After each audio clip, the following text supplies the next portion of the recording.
Hello, this is Nathan Wood, and welcome to day 80 of the McShane Reading Plan. It's been a little while, but welcome back. And we are in...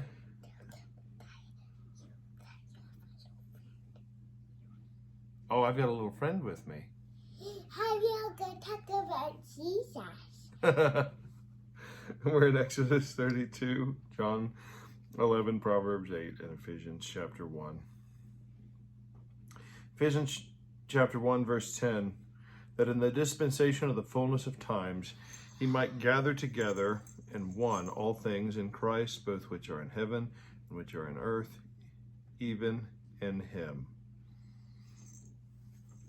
Ladies and gentlemen, Jesus Christ came in the fullness of time, exactly when he was supposed to, exactly when the Father purposed for him to, in the counsel of the triune God's will.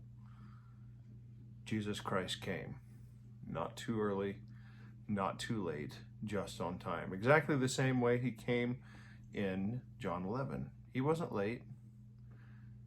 Indeed, had he come before, he could have prevented Lazarus from dying, but he didn't. He chose to raise him from the grave. Ladies and gentlemen, he could have prevented himself from dying, but he didn't. He chose to rise from the grave.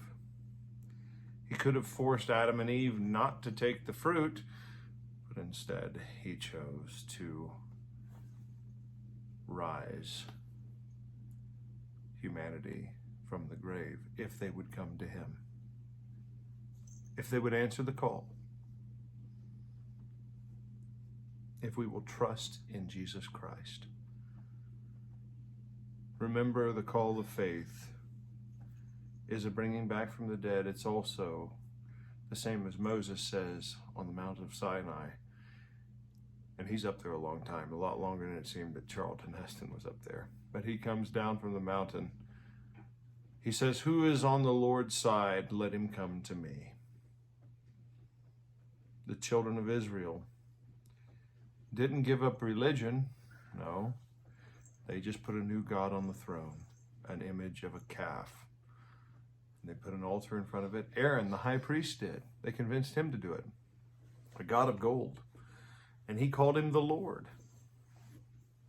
He called him the Lord. They called that golden calf the Lord. And they sacrificed to it. And when he was telling Moses about it, he said, "Oh, I put gold in the furnace and out hopped this thing." Well, ladies and gentlemen, no matter what you've committed, no matter what wrong, what idolatry, whatever you put on the throne of your heart, the Lord is still saying, "Who is on the Lord's side? Let him come to me." And like Moses, it may seem like Jesus has gone a long time. And we may create him in our own image. We may make our own sacrifices. We may play religion. We may do whatever, sit and eat and drink and rise up to play. But folks, when the Lord comes, he's going to be looking for faith. And he's going to call for those who are on his side. But he is a gracious Lord, ladies and gentlemen. Right now, he's making intercession for us, just like Moses did, but even better, appealing to the Father on our behalf. If you trust in him, he is your advocate. If you are born again, meaning that you believe that Jesus is the Son of God, believe that he died and rose again, you are under his protection. You are cleansed by his blood. He is advocating for you in the throne room of the Father on high. And he and the Father are one. It reminds me so much of what Paul said for Israel.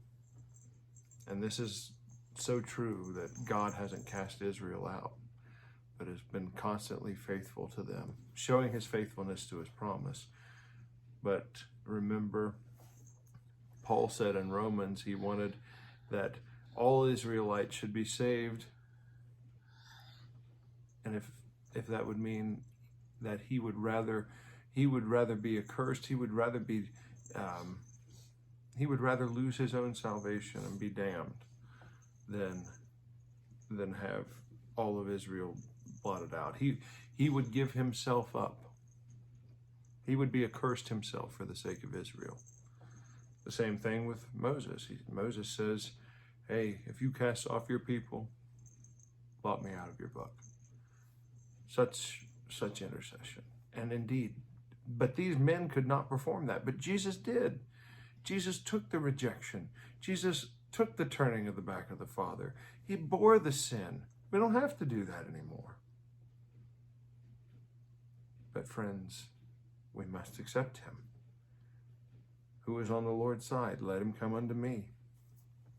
Who is on the Lord's side? Are you on the Lord's side? Are you going to trust in him? It's my prayer that you will. It's my prayer that you'll find your rest in him, that you'll find your purpose in him, and that you'll follow him. But more importantly, that you'll be born again and transformed if you haven't already. Remember, he loves you, and we love you, don't we? Mm-hmm. Have a good day.